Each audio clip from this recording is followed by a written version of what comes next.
pada ulang tahun Partai Komunis Tiongkok minggu lalu di Taman Tiananmen, Xi Jinping dengan percaya diri berpidato yang isi pidatonya cukup menggentarkan banyak negara di dunia. Para pakar intelijen pertahanan dunia geger. Analisanya, pernyataan Xi Jinping ini tertuju pada gerakan negara G7 yang dengan terang-terangan anti strategi ekspansi Tiongkok yang dibungkus dengan bantuan ekonomi. Seperti strategi banyak penyebar agama agar agama mereka dianut banyak orang, mereka pakai strategi memberi bantuan ekonomi agar banyak orang jatuh hati dan berpindahlah menjadi penganut agama tersebut. Atau seorang playboy tebar pesona dengan sering memberi hadiah pada gebetan-gebetannya agar kemudian jatuh hati untuk dipacari. Kalau playboynya sadis, tujuan memacari cewek tersebut untuk diambil warisannya, dan itu sangat kurang ajar. Kita kembali ke Tiongkok. Tiongkok pakai strategi yang sama, ambil hati dengan bantuan ekonomi. Tetapi bukan uang yang diberi adalah produk. Produknya buatan di negeri Tiongkok, di mana modalnya cetak duit berbasis produksi. Sederhana kan? Tapi pejabat negara yang negaranya takut dengan Tiongkok dipasang doktrin bahwa kalau cetak uang itu akan inflasi negaramu. Wis, sakarepmu bos. Ingat, jabatan ada batasnya, ilmu juga ada batasnya.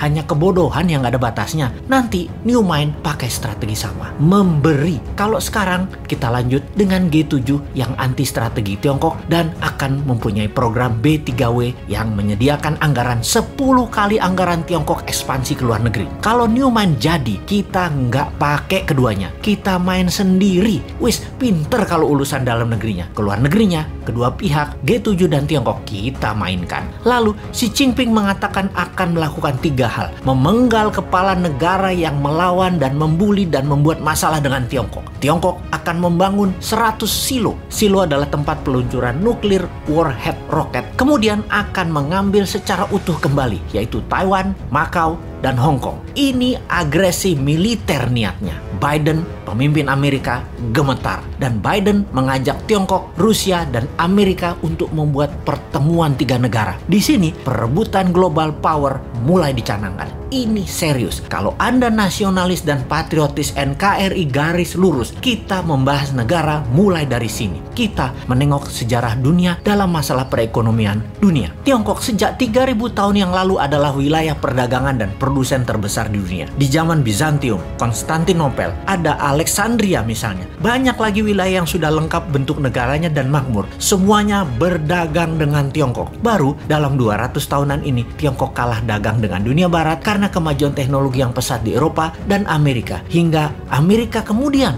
membangun Korea Selatan dan Jepang untuk menguasai pasar Asia Timur. Namun, strategi Deng Xiaoping di tahun 1979 hanya dalam 40 tahunan, Tiongkok kembali menjadi yang terbesar perdagangannya. Salah satunya memang bangsanya terbiasa berproduksi, terbiasa dagang, dan kuat lapar bangsanya. Secara bawah sadar, bangsa Han itu adalah bangsa pedagang, pandai memberi di awal, pandai merendah, pandai dagang tanpa untung, yang penting pembeli untung dulu, pandai putar uang, dan jago dalam kesehatan alami biomedisin tradisional ala timur. Secara ekonomi dan kesehatan memang di nomor 1 dan 2 kan. Baru makanan. Mereka itu jago makan. Makanan mereka enak-enak. Secara dasar kehidupan, pola pikir bawah sadar mereka ya happy-happy dan kerja keras. Work hard, play hard. Jangan kayak di negara tetangga. Banyak yang work soft, no play.